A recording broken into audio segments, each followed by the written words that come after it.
Welcome to Sidetracked, your unofficial agency of record. I'm Shane. And I'm Emily, and we help run Trek, a tech-driven, full-service creative agency based in Rockford, Illinois. Here on the podcast, we tackle our clients' biggest marketing challenges. We reveal what's worked for us and dig into real-life case studies and practical strategies you can put to work today.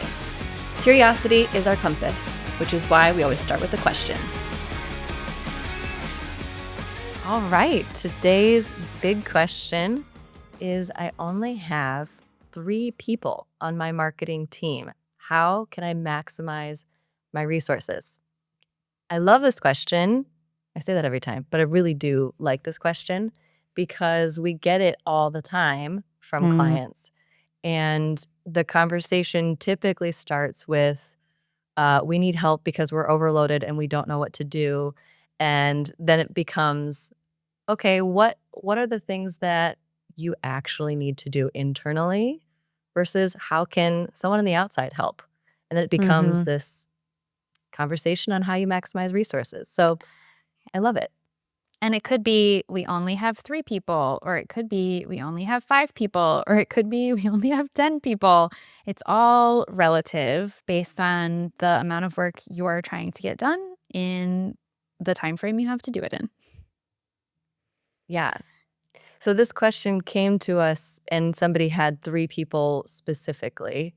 And we don't know how big their company is, but I think the in-house marketing team, even having 3 people, is probably a pretty solid internal team, I'd say, for what we see happening in most marketing teams across businesses. What's the range, Emily, with our clients of, team size, the smallest team we might work with to the biggest team we might work with? The smallest is like 0, meaning 0. it is We it are is the like marketing team. yeah, or it's there's no marketing function internally full time. It is an owner who is also trying to do marketing and doing sales and obviously have operations and all of those things. So 0, all the way up to, I don't know, like 100 even sometimes if it can be divided by product teams and you have people with different disciplines in their marketing. Those bigger teams end up having a lot of the same problems as the little teams, which is there's so much to do and nobody has a good picture of everything happening. So on the low end of the spectrum, when you're doing it all yourself, you have to be so in the weeds that you can't see the big picture and you lose sight of like the strategy or the best use of time.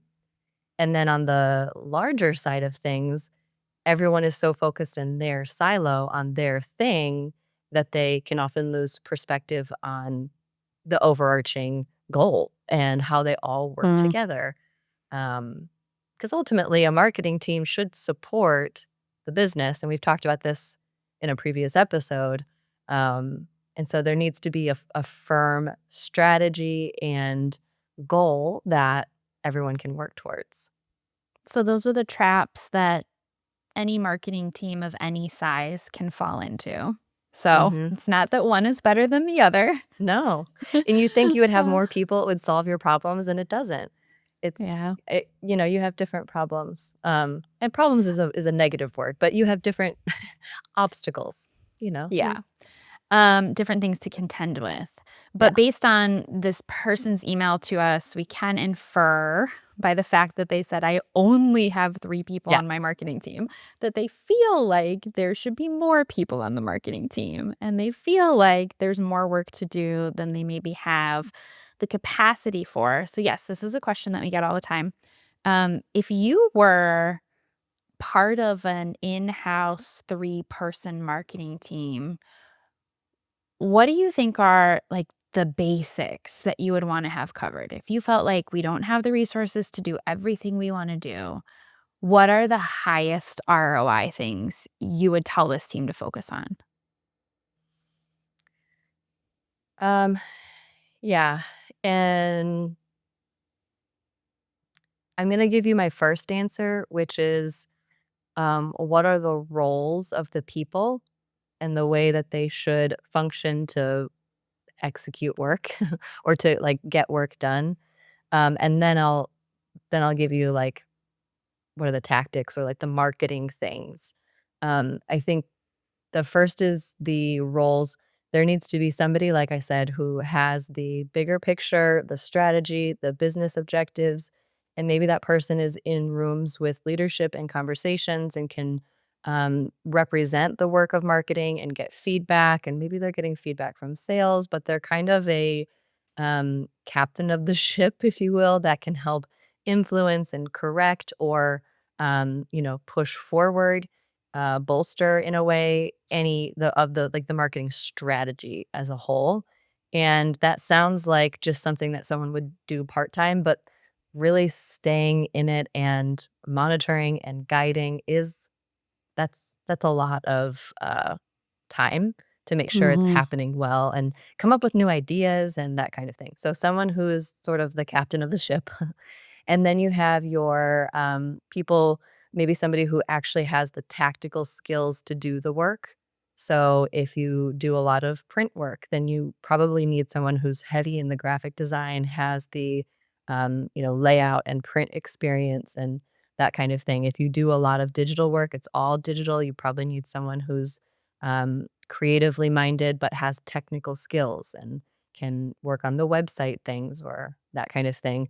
And then this third person probably needs to be more tactical too and able to support in the execution of the work, but is maybe more of an admin level type of position. So some of the things like social media or even just like proofing and being another set of eyes when something is ready to go over to the sales team or communicating to the sales team.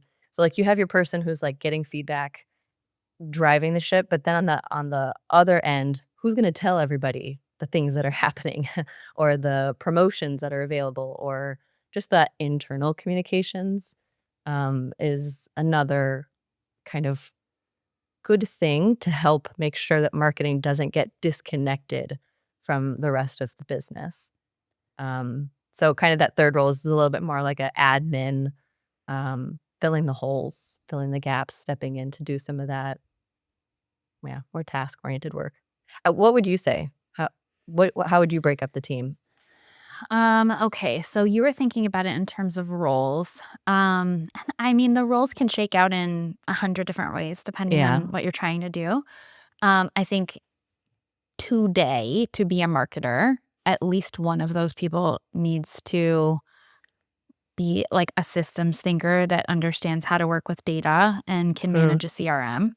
mhm, Um, that would be probably my top thing that I would look for if I was crafting a three-person in-house marketing team. I would want somebody who was, and maybe it's that admin role you're talking about, or maybe like a little higher level than that.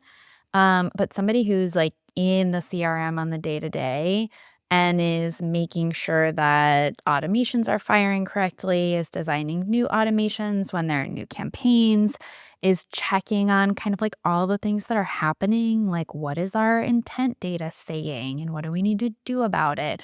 So, not just somebody who is, can use a CRM, but somebody who can see what's happening and understand what it means and then make a recommendation about what to do based on it. I would want that person on my team. And then I would want one person who was really creative. And, whether it's a designer or not, like there are things when you have a three-person team that you're probably going to want to outsource, depending on how much you're trying to do. And so it doesn't have to be a designer, but somebody who can come up with a really creative campaign ideas, come up with like really like new ways to get in front of the audience, who's constantly kind of thinking about what is our audience looking for today? How have their needs changed? what in current events might be impacting our audience and how can we maybe get in front of them with really relevant messaging that resonates. I think you want somebody on the team that's thinking in that way and is also able to execute on it. Isn't just like the dreamer and the visionary, but is able to actually then, create the campaigns and write the messaging and, deploy whatever thing they came up with. I think on a three-person team, ultimately, each person is gonna need to wear a lot of hats. So you need Mhm, people who are creative thinkers, but also doers. mhm. The thing that you said about creative thinking and something that I think we've come to appreciate working in a creative environment where it comes more naturally is that creative thinker, and not meaning that they're a designer or that they even create things. The creative mind and thinking outside of, the way that it's always been done or, like, a normal way to do things and being able to say, "I'm gonna stop. This isn't working. What's another way that I could approach this?" And to me, that is one of the most valuable things in any size team is, like, that creative mind. So you were saying systems mind, and then you said creative mind, and system mind is like you're like, "That's, like, my number one thing." I think for me, it is the second thing you said of the creative thinker and Mhm. how that impacts the way that you can get work done no matter the size of your team, and so quick little tangent, but I think that's really important. Well, it's really easy in marketing, I think especially for in-house teams who are marketing for just one brand, to set up your systems and then kind of just do the same thing you've always done. Like fall into a rut. We ran this campaign last March. We're running it this March. This is what we do every August. Then now it's August. It's time to do this thing. It's just easy to kind of get into those rhythms and you've already built it and you just run it again. And so I think an in-house team just needs to constantly be challenging themselves. Like, yeah, maybe it worked before, but how could it be better? Or what could we do differently? Or what has changed about our circumstances? Is our Or audience who we different? are. Are Yeah, we have we different as a changed? business? Yeah. Yeah. And to find the wins in that too, because sometimes like the business might be going through changes that are uncomfortable, like we talked about in our last episode. Maybe there's like a market uncertainty that's happening, but sometimes that can be a good thing to kind of like shake the team up a little and get them thinking out of the box. Like, well, we have this challenge in front of us we never had before. What are we going to do about it? Yeah. Um, Emily, what are some things you think maybe teams don't need to do? Like, I think one of the pitfalls that we see with a small marketing team is they know what they should be doing, and they have a long list of marketing activities to try to get done. Is there anything you would tell them, "Just don't worry about it"? Mm. Yeah.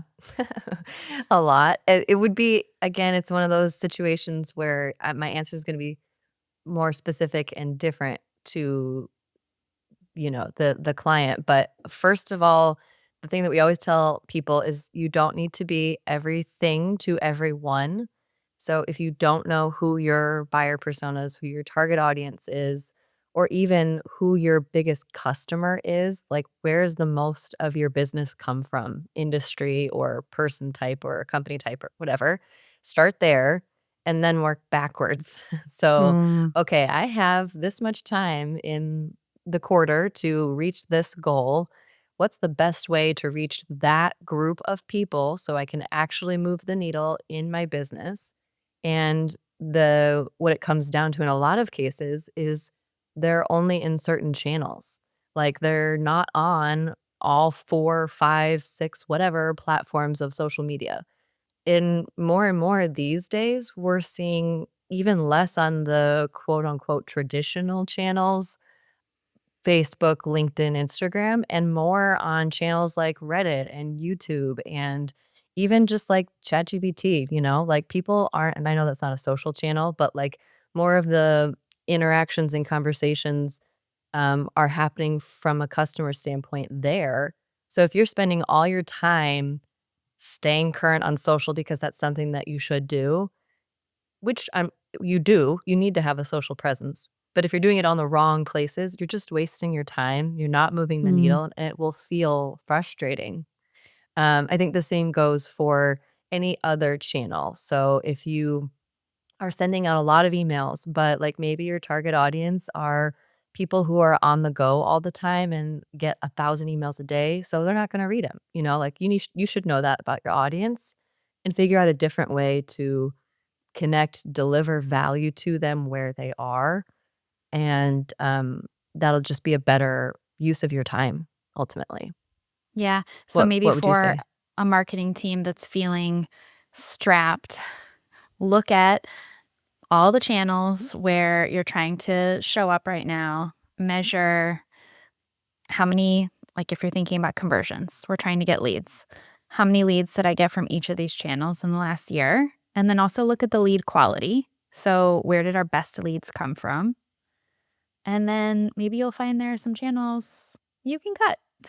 You don't need to play Yeah, there anymore. Or maybe, minimize your presence. Don't put quite as much time into it. Like, still have a presence there, but don't put as much time and resources into it. yeah, or if there are another thing we see frequently is there are really long sales cycles. And so the measurement of success doesn't come as quickly. And so it's a lot of do work, spin your wheels, and then cut it off before you even can see the impact of it. And Yeah, so, that's true. You need to be thinking about your sales cycles when you're looking at which channels are having the most impact. Because if your sales cycle is 2 years, then you need to look back over probably the last 4 years of data before you make any yeah, decisions. and know that because your sales cycle is so long that you shouldn't spend all of your time on one of those channels. You should divide your time up in a way that's maintaining the channel for the long-term benefit, but not like putting all your time into something that you're not going to see any fruit from for 2 years. Like you need to make sure you're working on things that are gonna move the needle quicker, and maybe that's empowering sales and their conversations and not you pushing out a message through, like, the marketing channels? So I think it's also, like, a good mix of prioritizing your time, in, like, the output of what you're trying to do That for. is an interesting note. A lot of our B2B clients split their time between external marketing activities and kind of internal sales support activities or like, external activities, but they're going through sales. They're providing resources to sales, collateral to sales. Um, and yeah, maybe you'll look at these channels and you can say, like, okay, we're going to shift the balance a little bit and make a bigger impact to the business by putting more of our time into some of these sales resources that we've seen are impactful in actually closing the deal. Like we can bring all the leads in, but if the deals aren't getting closed, the business has a problem. Yes. Can I tell you the biggest mistake that I see happening for marketing teams of all sizes? Please. They focus so much on their message and getting it out and getting new leads because that's what marketing is held accountable to. And that's valid. Like driving leads is correct. But when you do that, to your point, there are already leads in the pipeline. And so marketers tend to ignore the people who are already converted. Like, what happens after they do the thing that you were trying to get them to Mm. do? Then what? And so ignoring the whole customer experience to support the sale. So the biggest mistake is because marketers are held accountable to lead generation and not that they just throw up their hands and say, well, the sale is on the sales team. That's their problem. Mm. I'm not measured by that. That's not my problem. But the second you start to think like that, your conversions and the quality of your leads and the actual sales are going to suffer. So you have to focus on the whole customer experience and make it your personal job to support the sales team. And that's like Yeah. that's very hard to do in a lot of situations because it's like tension between the teams and they don't give us good quality leads or they never appreciate what we give them. And we've talked about this before, but that tension is necessary to get to the best end customer. You need to work Yeah. together. Um, that goes back to, okay, I'm building my ideal 3-person marketing team. It would be 3 people whose fundamental attitude is, "That is my job," instead of, "That's not my job." Because Yes. having a "that's not my job" person on your marketing team, whoo, you are not gonna get a lot done. Um, That's Nope, that person should probably not be a marketer. and we are not advocating for doormats, like we're not saying somebody should take on the world and just do everything everybody asks. But the opposite side of the spectrum of not doing it, that's not my job, is also equally, unhelpful, Yeah, agreed. unproductive. Agreed. Yeah. I think one of the most valuable tools that a marketing team can have, and especially a small team, is a message map. Having like one internal document that has, here are all of our audiences, and these are their needs, and these are their pain points, and this is our message that meets those needs and answers those pain points and helps them achieve their goals. Here's our message for each audience, just to make things easier for that team. Like, we're all on the same page. Anytime somebody's trying to create a new campaign or, like, build a landing page, send an email, like whatever you're trying to do, create ads, you have a document where it already has all of the messaging. And so whoever's doing it, it's going to be consistent because we're all working from the same message map.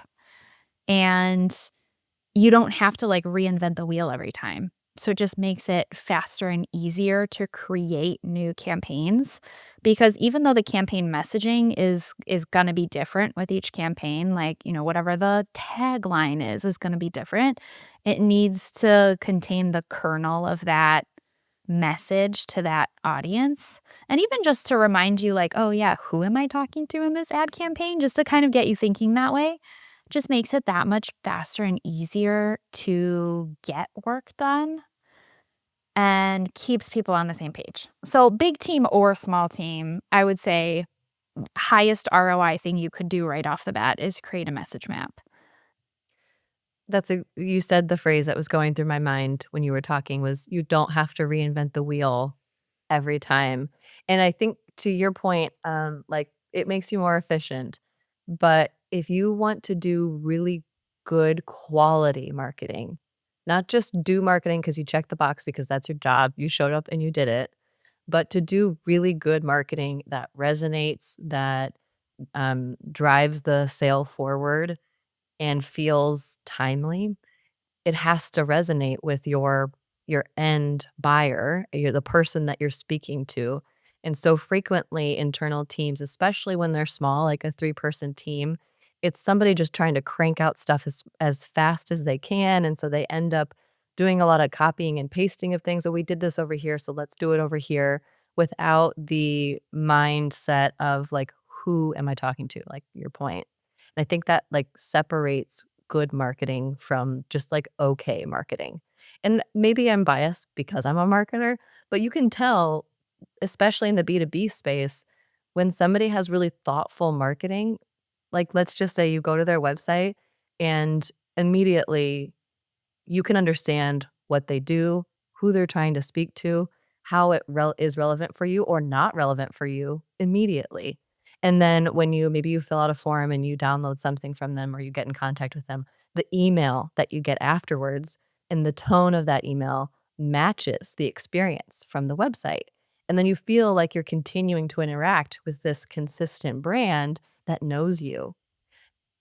That is not a common experience in the B2B world, And and it's it's not so easy easy. to it's like, it is easy to do, but it's not easy to do if you don't have the right tools. Yes. Yes. Yeah. Yeah. It's an So opportunity.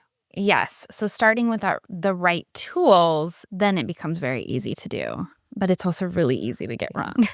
It is, but that goes back to what I was saying earlier. You kind of need somebody who is thinking about you're saying the messaging to the right people, and I'm saying the customer experience as a whole to Hmm. think about, oh, they Yeah. get an email after they fill this out. That should match. What are all the touch points that someone's going to have with our brand? And how does that make them Hmm. feel? How does that point back to who we are? And is that Somebody consistent? who's thinking about the whole customer journey and making Yeah. sure that it's cohesive and making sure it's what we want it to be. Yeah. Yeah. What do you think the so we've talked about the opportunities and the way to prioritize your time if you were a small team. What do you think the biggest benefit of having a small team is? So like Mm. there's things that you can do better, there's ways to maximize your time, but like why would you actually want a small team? Yeah. I mean, historically, like I'm thinking about all the marketing teams I've ever known, and I think like you just see more ownership on small teams often. And it is because like different people are wearing a few different hats and they're, very involved in every aspect of the marketing because they're so small, so they can be. I think the benefit is like, we're small, we're scrappy, this thing needs to be done, so I'm just gonna try to get it done. And that attitude of ownership can lead to, I think, also just like those people feeling like they have more agency in their roles and they are allowed to be more creative because there's not like, 10 layers above them telling them not to do things. Um, yeah, I think we have seen really good work come out of small teams that we've worked with, like, Mhm. really good campaigns.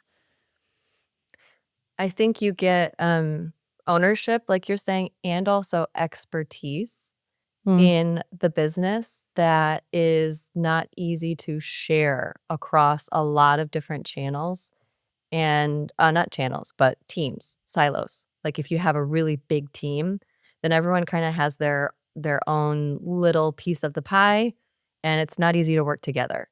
But if you have a small team, you're constantly collaborating and you're working better together because there's not as much people to go through to like share the information and keep everyone on the same page. So it feels like you can be more um yeah, it just keeps the information more, accurate maybe? I don't know if that's the right Yeah. word, but I'm thinking about the examples where it's been, you don't have to get as many people's, like, buy-in and approval, and then it ends up watering down the message later. Everyone who has the expertise is on the team, and they can build something together, and it is solid because they're the Mm. ones closest to it in a lot of cases. Mm. And these are generalizations, like, there are definitely ways to Yeah. set things up at a large organization to make sure that people have agency and ownership and can get really good work done.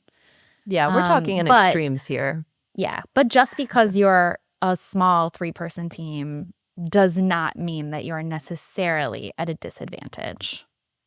Yeah, for sure.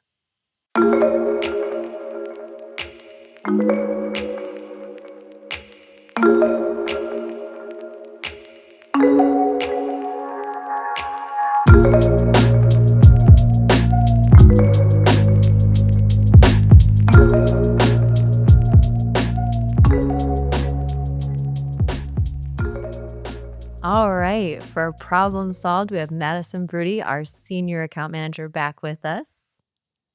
Hey, Madison. Hello, thank you for having me. Big fan. Hey. I have Snoop Dogg expectations for this conversation, so let's roll.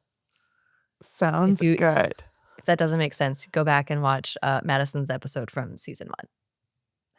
So we were just talking about a question we got from a listener that has a three-person marketing team, and they wanted to know how to maximize their time. And you have a client that has a three-person marketing team that we work closely with.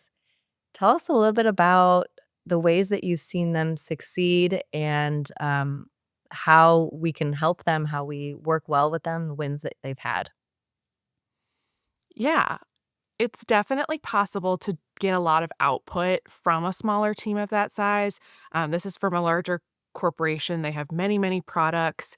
So I think in terms of like their total team and how many employees they have, a three-person marketing team seems small, but they get a lot of output and do a lot. And a lot of that is partnering with agencies and a freelancer to make their efforts like amplified. So there's a lot of different ways you can go about this. It kind of depends on the structure of their team internally. But in this specific instance, they have a couple marketing directors who are very focused on the product side of things. So they each own products that they work with. And then they have a marketing coordinator who does a lot more of the day-to-day stuff for them. So in for both of them, both of the product managers, they're really, really great at product knowledge, and so they can bring that to the table, and we can bring the execution part of it to the table, so they are providing strategic vision, providing content for us to work with and grow, and then reviewing everything that we're doing so that everything is exactly how they want it, but they don't have to physically build all of the things themselves, with their smaller team. So everything in the day-to-day that needs to get done is basically happening then through agencies or freelancers. And that's one thing we see a lot with clients is, they might come to an agency because there are skills or capabilities that they don't have in-house, but they might also come to an agency because they need that agency to be a force multiplier. It's just like we could do all of this in-house, but we actually want to do 10 times as much as we have the capacity for this year. And so we're going to work with an agency to basically just multiply what we can do. And that's what this client does. I have a question for you. What's their relationship like with their sales team? Because Emily and I were discussing the, various different relationships you see between marketing and sales and how that can impact what you can get done in marketing. This client that you have in mind, what's their relationship like? In this instance, they're pretty involved. The marketing directors have really good relationships with the sales representatives, which helps us because they're kind of the inside man that can gather information from sales and bring that back to us. If they find that like a value prop on a specific product resonated really, really well with a client in a meeting that they were doing, they can pass that back to marketing and marketing can pass that back to us to make sure that that's worked into their materials going forward. So it definitely helps us, and having that strong relationship between the marketing managers and the sales representatives also enables sales because they can then go to the marketing manager and say, "Hey, I'm really missing this collateral piece," or "I have clients that are really consistently asking for this." And then we can work with the marketing managers to make those things happen for sales. So it's a very mutually beneficial relationship in this instance, and I would highly recommend it if your marketing and sales teams are not talking. It's a best case Yes. scenario. It really is. Like, that's one thing I've always noticed about this client over the years is there's just so much intelligence going back and forth between marketing and sales, and they really work just collaboratively and in harmony, and you just don't And see that a lot. And part of that is more possible because they're a small team, and we were talking Mhm. about that earlier too. It's, like, easier to collaborate in a lot of cases when there's less people involved, and that's not always the case again, but, Mhm. you start to, understand one another and the way that you work and can kind of more seamlessly collaborate across, disciplines, sales, Yeah. marketing. I would say this is also a rare instance in which we have a lot of access to their sales team as well. We've done a lot of sales enablement work for this client, so I think I have had a personal conversation with all of their sales reps as well, and that also helps us get what they need out of the tools that we're implementing for them, integrations that we're building for them. So it's communication between us and the sales team as well that really makes it a successful relationship between us and this client. 100%. So they do have the ability to do a lot of this work in-house. How do they decide what they keep in-house and what goes to us?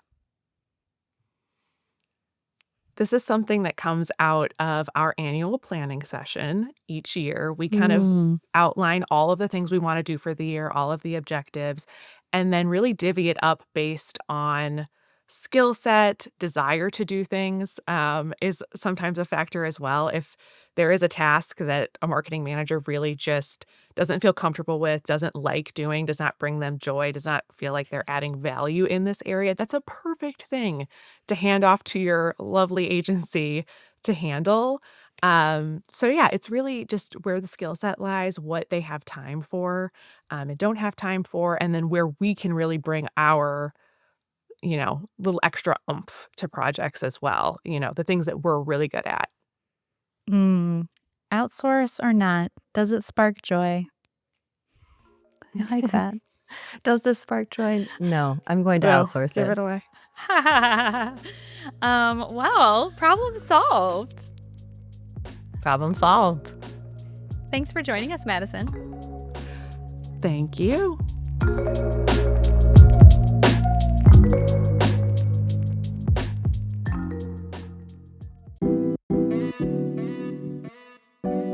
For this season of Mike's at the Bar, I'm inviting fellow Trekkies to join me for 3 questions and their favorite drink. Little do they know that I'm going to ask them a wild card question. Today, I have with me Chris Brown, Art Director.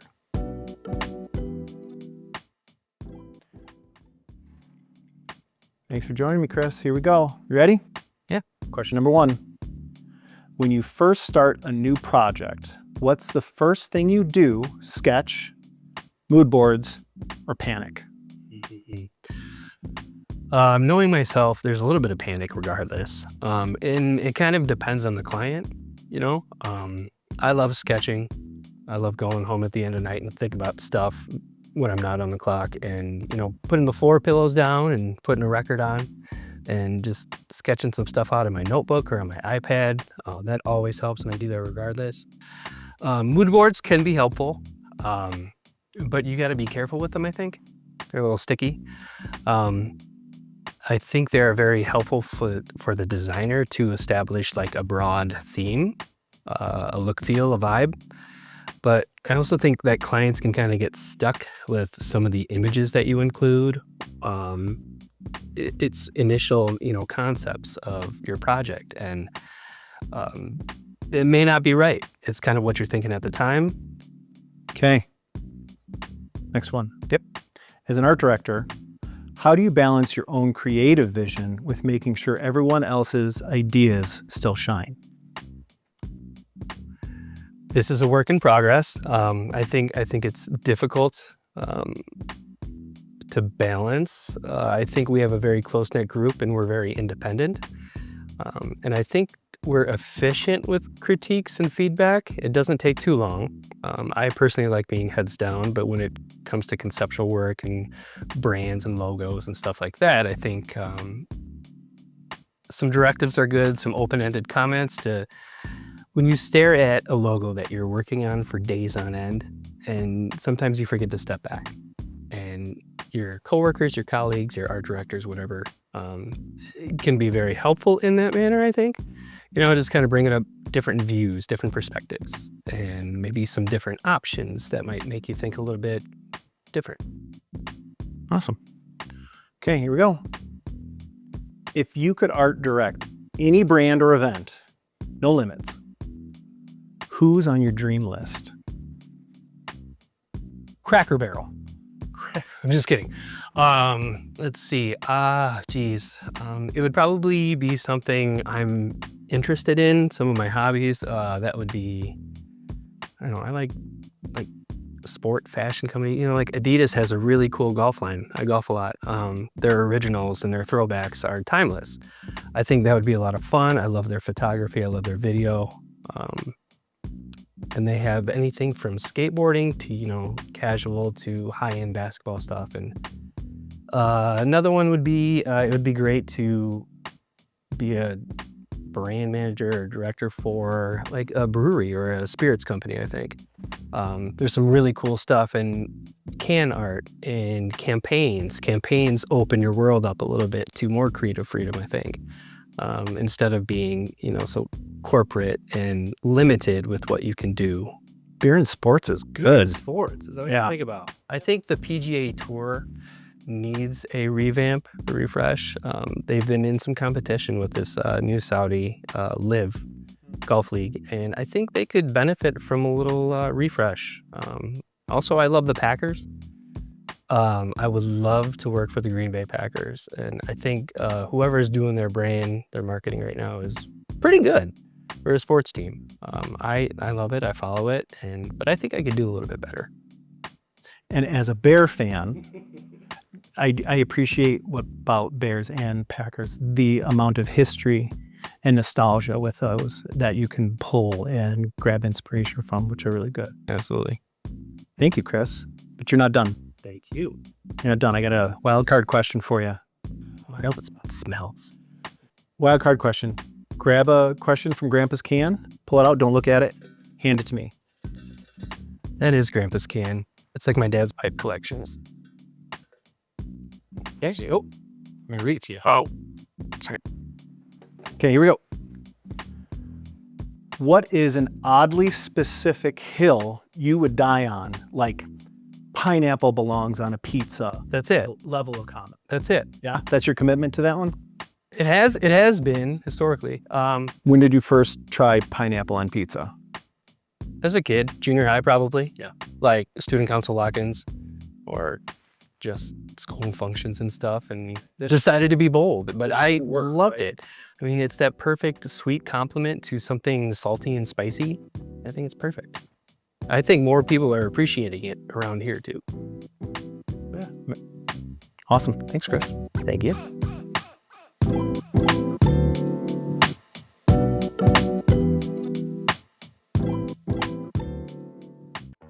Thanks for joining us on this episode of Sidetracked. If you liked us, share it with a friend, rate it, review it, all the things. Sidetracked is a production of Trek. Our production team includes Nick Grobe, Nick Ostick, Sean Burke, and Mike Wilson. You can learn more about us at trek.com. That's TREKK.com. See you next time. See ya.